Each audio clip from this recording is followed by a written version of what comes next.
Lepší pobízej. Odpracoval.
Eliško, nebo Eliška ještě nejezdí dlouho, i přesto, jako to byl vodní, takový sedmnatý výkon, že to chtěla dokončit, i když měla z těch vejšek, nikdy takhle velký překážky neskákala, tak to chtěla dokončit.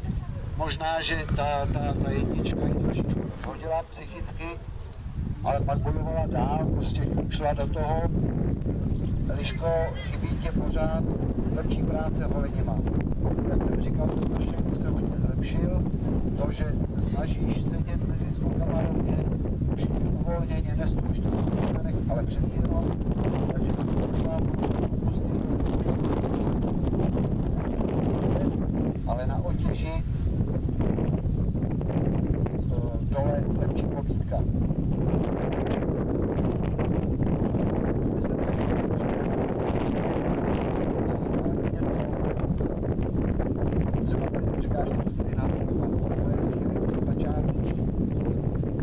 Snažila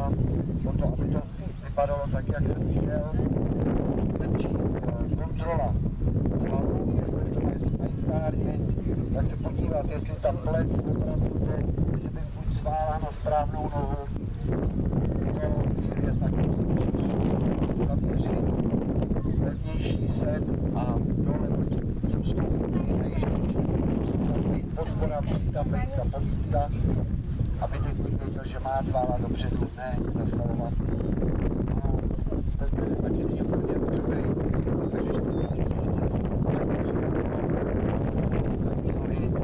přestává mít takovou nějakou odvahu, proto aby ten skok někdy udělal delší.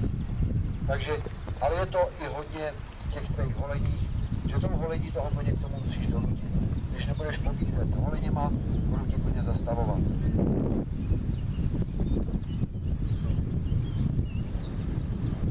Tak jdem další.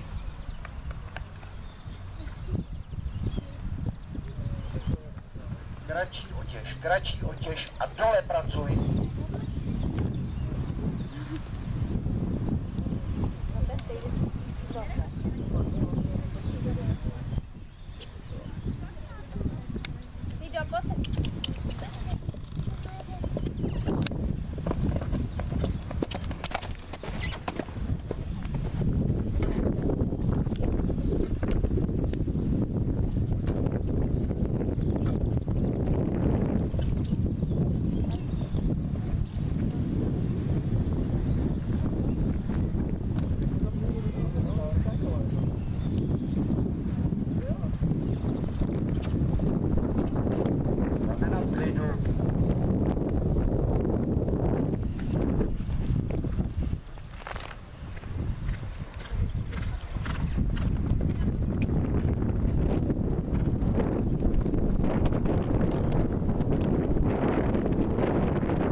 Takže i to se stává, Julča je bojovnice, nejsme fotbalistí, sedne na koně a pokračuje, viď? Tady to nedaruje. Třikrát rychlejš, bude skákat třikrát vejš. Teď se stalo.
si se soustředila na tu holeň, zase si byla bojovnice hodně nahoře.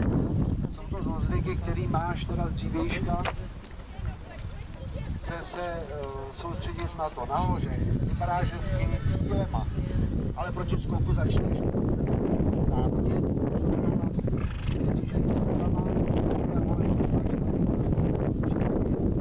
Ten pohyb a to všechno, to je problémová, o to víc se měla snažit, tak jako v tréninku, až když se rozčila, všechno vyhejbala, pak si nakopala, a to byla skákala, takže u ní je třeba jezdit ještě víc dole těma holeněma, proto aby si na něm předváděla nějaký styl, spíš si dojovala, projevila si jistý na to, protože jsem to, že na to a že to dojedeš a že jí to dodaruješ.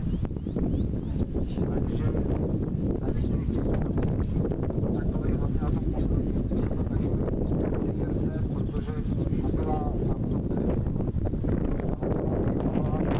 takže proto si se snaží, ale nestihla si například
akorát oblouk mezi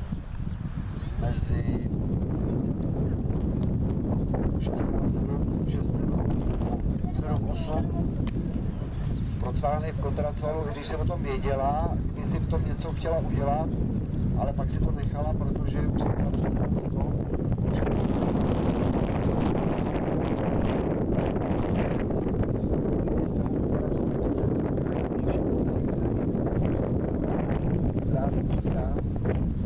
mezi skokama ještě pohrává nic většího sedlu a jak jsem říkal, pohrávat si s tou potíží, nenechat to až tak chvátat dopředu.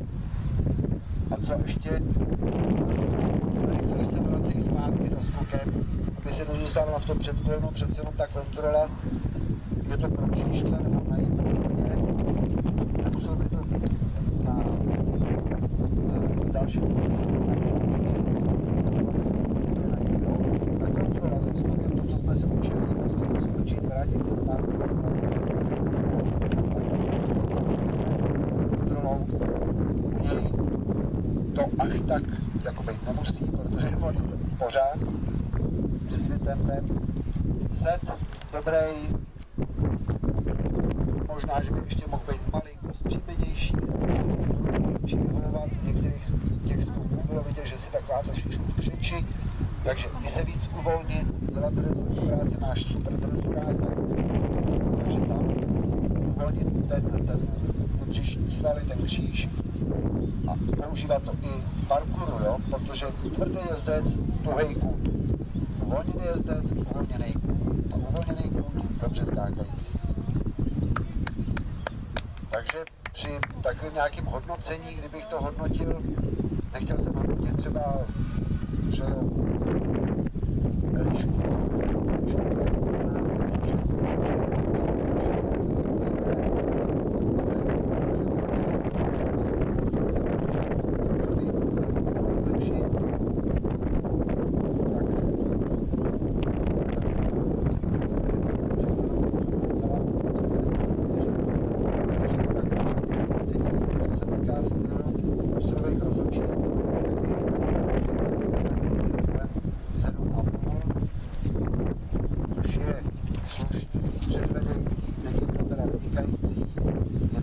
tady to právě, co jsem říkal, ale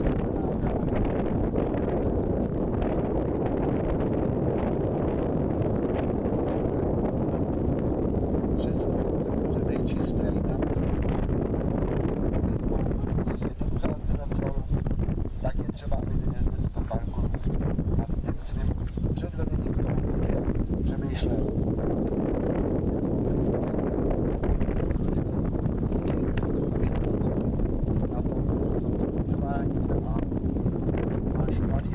Tak ať ho naučíš všechno tak, jak má umět.